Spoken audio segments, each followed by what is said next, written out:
Welcome to my 2024 lamb harvest. This is the first video in a series that I'm going to do all around this lamb harvest.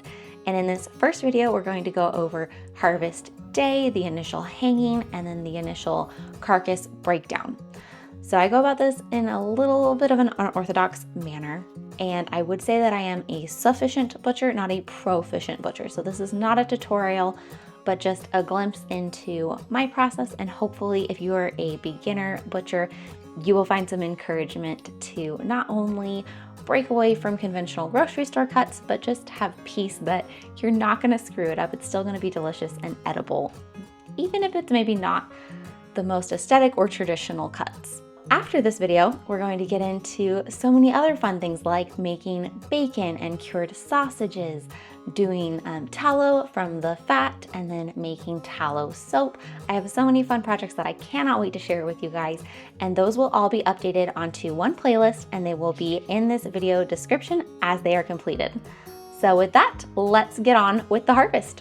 So I am here on a local farm. I did not raise these sheep myself, but I'm really excited to be working on my community resiliency, and I found a local farm who's raising sheep in a way that I really agree with, and they are really happy to have me here today to help and participate in the harvest process. And I'm also going to be taking away a lot of the waste that would otherwise be disposed of. So I'm going to be able to collect extra offal and fat and some skins and heads from other sheep other than the one that I am purchasing.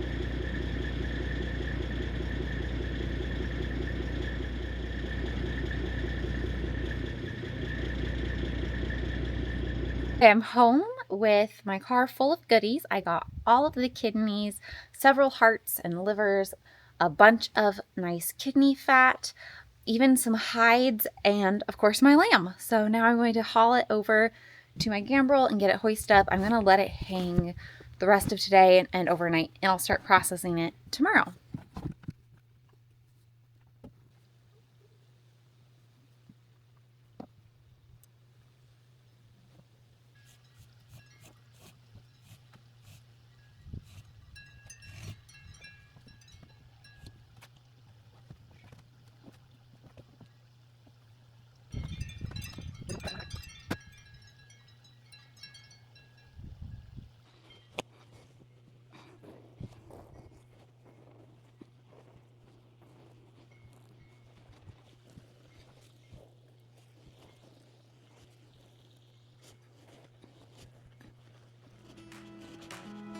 You don't need a lot to get started, but there are a few things that are essential and super handy. You're gonna want some plastic wrap. Even though we try to avoid it, you're probably gonna want some plastic wrap and some freezer paper in case anything is going into the freezer for later. A bone saw is really, really handy. I have processed things without a bone saw and it can be done, but it adds a lot of effort. So for me, a bone saw is a must. Then some kind of meat cleaver, super handy. Again, you could probably get away without it, but it's gonna add a lot to your processing. So pick up a cheap secondhand cleaver. They're not very expensive online even. That's great. And then knife-wise, you really don't need anything fancy, but a boning knife, kind of semi-stiff blade works really well. Just kind of an all-purpose boning knife. Then a regular kitchen knife for those nice straight cuts. And then I like to also have a small paring knife that I can get into the little nooks and crannies really easy with. Also, speaking of knives, you're gonna want something to keep your knives really sharp with. So whether that's one of the kind of really easy pull-through sharpeners, or if you want to get into whetstones, some kind of knife sharpening system is going to be really important if you're processing your own animals. Then cleaner wise, you don't really need like bleach and heavy sanitation. You really don't. Vinegar will work. So I use organic apple cider vinegar in a spray bottle. I wipe everything down with that, and that is my cleaning regimen. Last but not least, I love these plastic totes. They are bus tubs. I'll link those. They're really handy. I use it when I'm harvesting to put the intestines in, to put different pieces of meat in, to keep all the fat clean. They're super handy during processing. And now when I'm going to actually break down the carcass, I'm also gonna put cuts of meat in there. And then I also use them when I am salt curing to kind of hold everything while it is salting and losing liquid. So I use the heck out of them, highly recommend. Before we get started, I wanna share something that I heard that just really reduced my stress and changed the way that I approach breaking down an animal.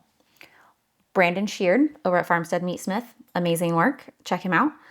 He said that you should approach it from a cookery standpoint. So look at the animal, look at each part and what its function is, and decide whether it is going to be appropriate for braising, pan frying, or roasting. So braising is low and slow with moisture, think like crock pot. Pan frying, obviously, in a pan, fried, hot and fast. And then roasting is a longer cook time, usually without the moisture. It's a dry cook time.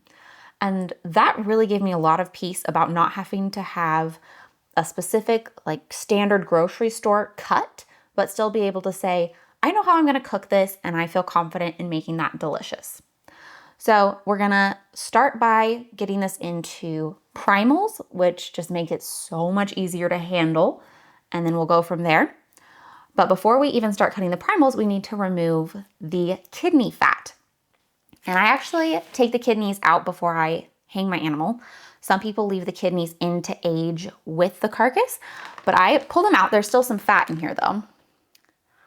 But here's the kidney, and we've talked before about rendering tallow, and I've said kidney fat, and y'all have been like, what the heck is kidney fat? This is a kidney, and this is its fat. And there's a huge mass of this fat in here. And I'll pull some of this out because it is obscuring the spine, which we need to get into. So there's all this lovely, waxy, dense fat right in that abdomen here, down, right in here. And this makes the best tallow. It's super clean. It doesn't have a lot of taste to it. This is the gold right here.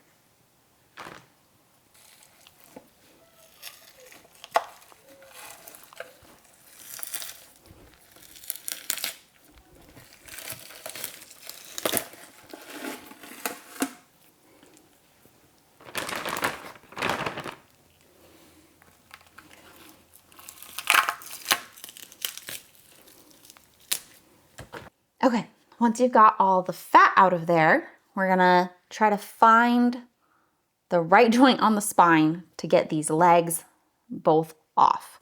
And sometimes I hit it just right and sometimes I don't. But we're gonna give it a shot, going with the boning knife. And you find the tailbone and you poke it. And then you go, the next one over is what you shoot for. And if we can get it.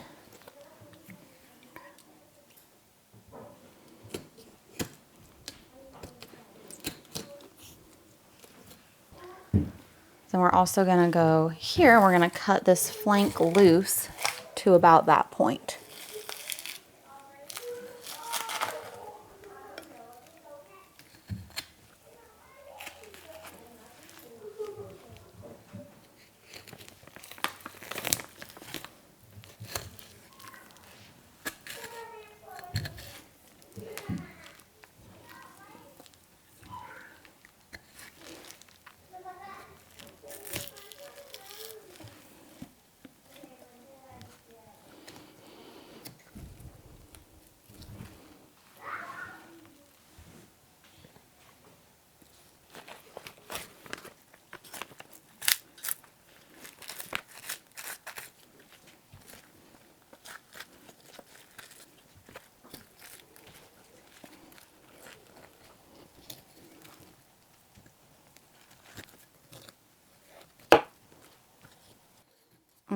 so now that I've got that open and I've got my line marked, it's time for the bone saw. You don't want to be cutting through meat with your bone saw. So doing that first cut and getting the path kind of cleared is important. And then you can bring the bone saw in.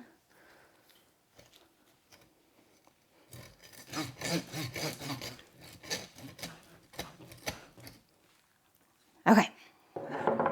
Once you hit meat again, go back to the knife.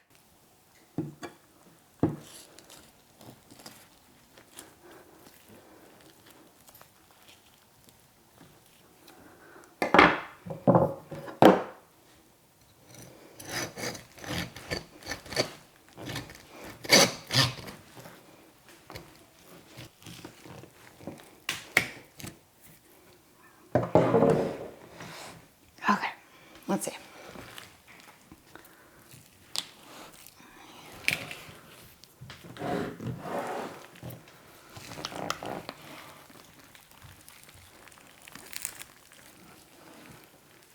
There we go.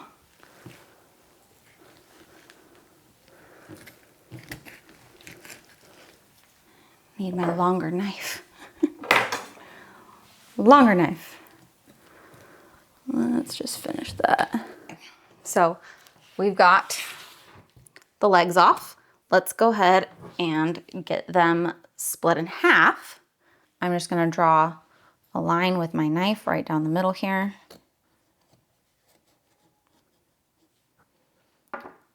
Then come in with the bone saw.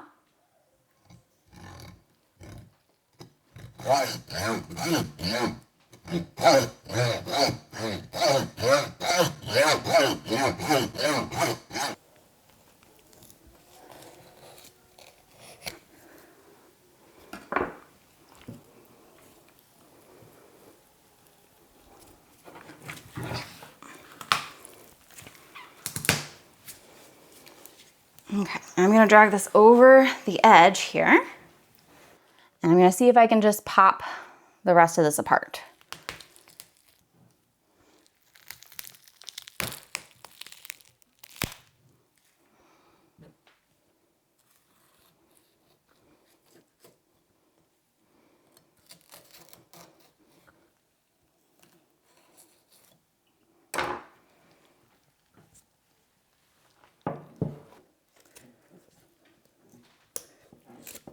Okay. This was not perfect right down the middle. You can see this bone came out a little bit lopsided, but that's okay. I'm not professional. I only do this like once or twice a year, and this is totally fine. Like I said, don't stress too much about being technically perfect. It's gonna be fine. So these are done for the time being. I'm gonna stick them in here, and we'll come back for those later. Now, let's get the neck off of this so it's a little less unwieldy.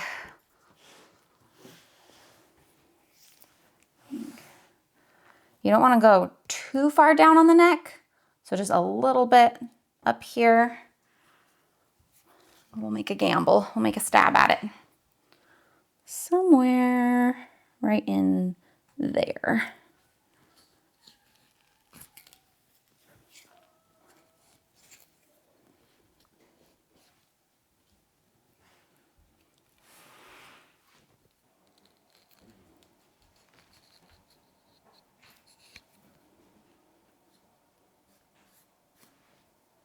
And then come in with the bone saw.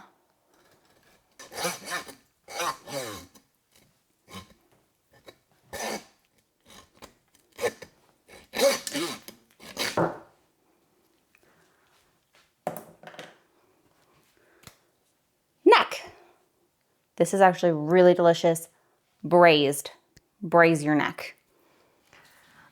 Okay, now we get to separate out the middle from the shoulders. So, okay.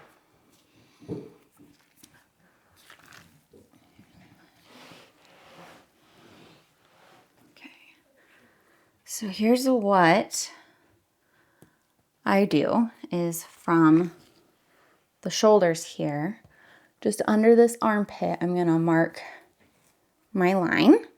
Okay. And I bring that all the way up this way. Just straight that way. And I personally don't really like ribs, so I turn those into rillettes. So I'm not really worried about getting like good rib chops. If that's something that matters to you, you might approach it a little bit differently and actually like count out the ribs and make sure you have even racks, but I don't like ribs, so I'm not even worried about it. There we go. So then I'm between a rib and I can pull that down. Right down there. Okay, and same on the other side now. I'm gonna go right across from it and find in between a rib.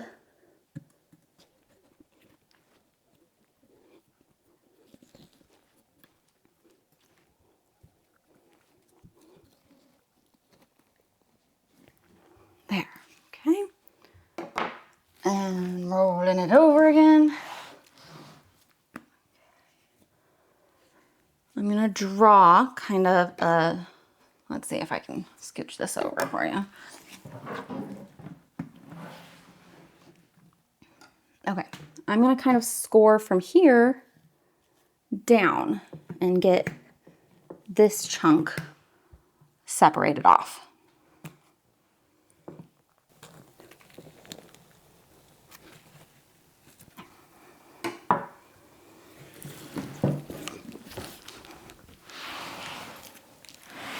And get my workout in.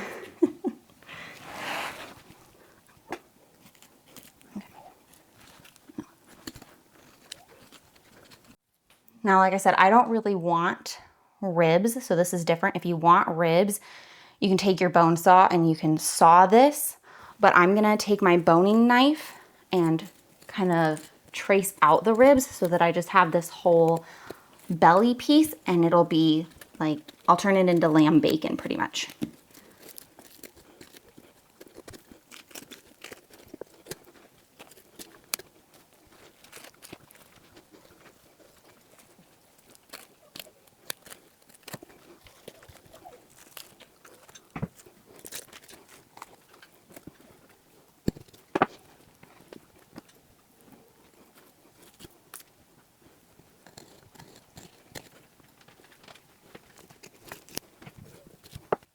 There we go. That's the first belly piece. And again, I'm not professional, so this doesn't look quite, you may be grocery store cut, but this is, I know what I'm gonna use this to make, and it's gonna be delicious.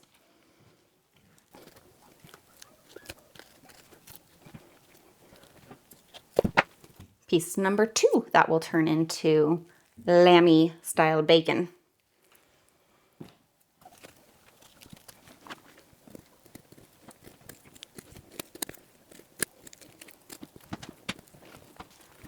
I've said it before, and I maintain, if you can trace, you can do an okay job. Basically just, well, for the way I'm doing this, at least today, I'm just tracing the bones with the tip of the knife to get the pieces that I want off.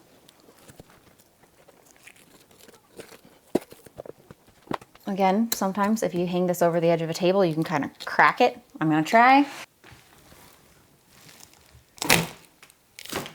Oh.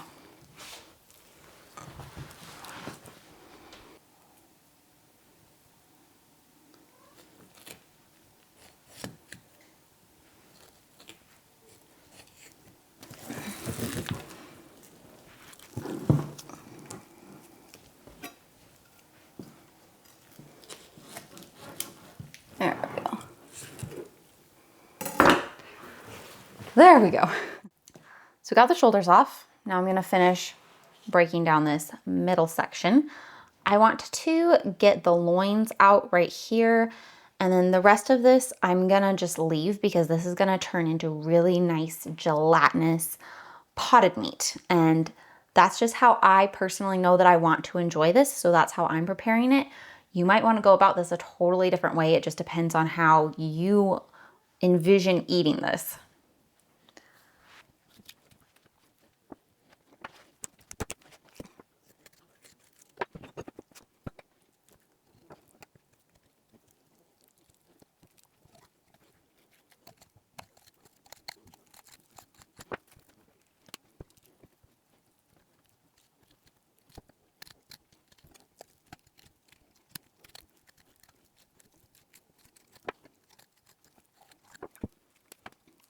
This is gonna go in soup, in rillettes. It'll be lovely. We'll set that over here. Okay. These are really lovely to cure. These are actually the loins. Sorry, I said those are, it's all the same kind of muscle group, but this is where it's thicker and this is where I want to actually take it out for some possible curing projects. So these I'm going to seam out and remove now.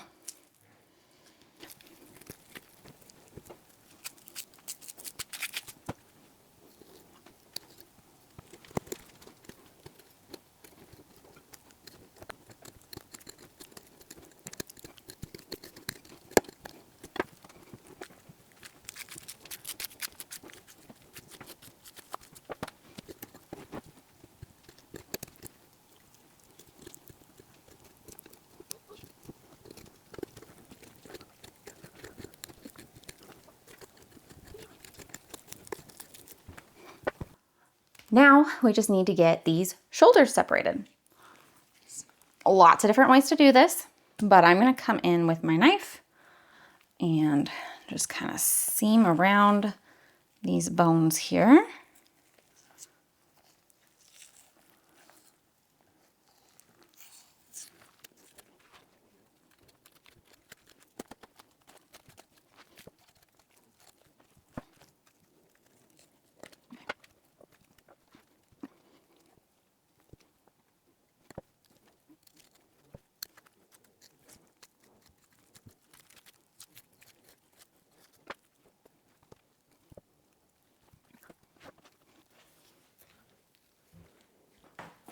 We're gonna get these bones broke down into more manageable sized pieces.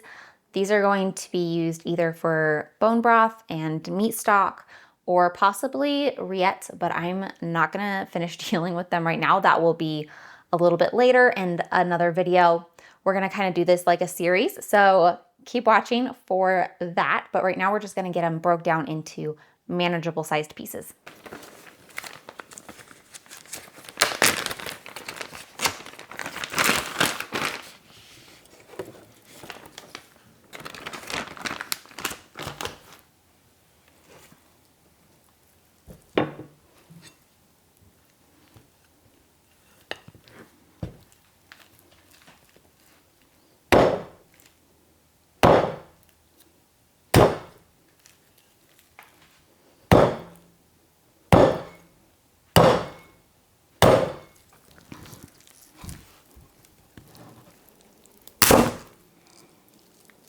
There.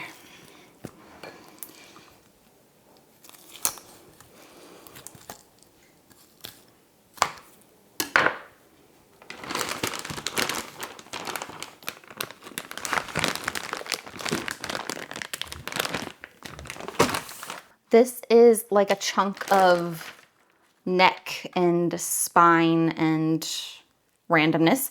This is not a grocery store cut, but I know that this is going to be really delicious if it is braised. And so I'm going to wrap it up and package it. And I'm just going to label the wrapper neck/spine for braising.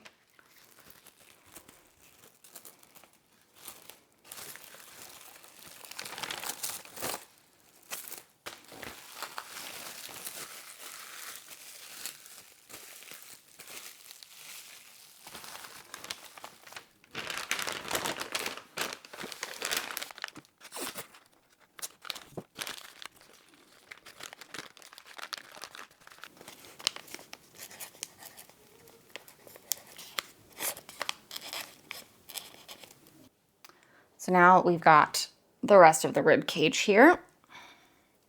Same story, we're gonna just break it into more manageable sized pieces.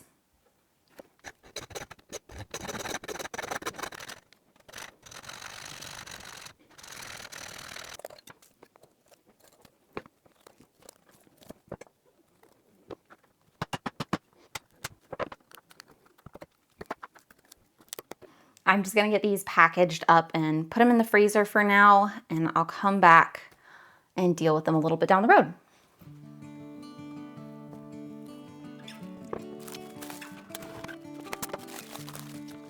So we finished the breakdown of that entire carcass.